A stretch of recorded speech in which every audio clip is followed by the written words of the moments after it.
0.31, which makes Q hat 0.69.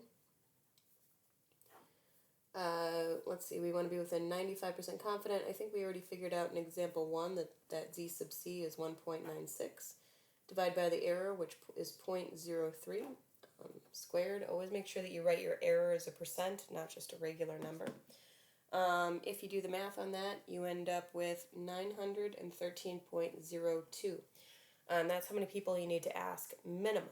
Now, if you need to minimally ask 913.02 people, that means that you have to ask 914 people. You can't round down because this is minimum. Minimum this has to be done, which means that we have to go a little above that to an actual person.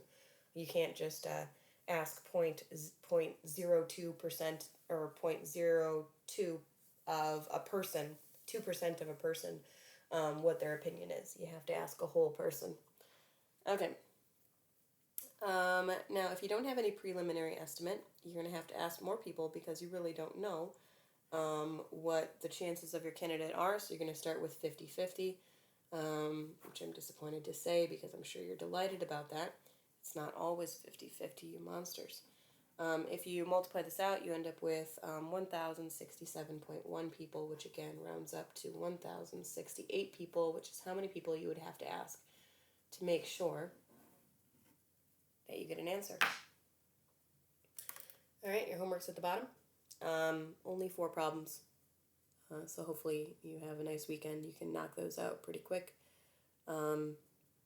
Miss you guys a whole bunch. Oh, wrong one. Okay, so make sure you submit your homework online. Email me your warm-ups and number them. So I'm not going to put a spot for that on Schoology. I just want you to take a picture and number your warm-ups and send them to me because this might be multiple files and I don't want to, it's a pain in the butt to go through multiple files in Schoology, way easier through email. Okay. How many yawns was that? 5? 6? Did you count? Well, I hope you guys have a great weekend. I miss you a whole bunch. Thanks for sticking with me this first week of school. I know that this is tough learning from a distance, but let me know if I've made this easier for you. I hope that I'm still being clear and concise and that you're still learning from me. If you're having problems with how I'm presenting things, could you please let me know? It'd be great if you sent me an email and gave me some feedback, positive or negative. I'd appreciate it, guys.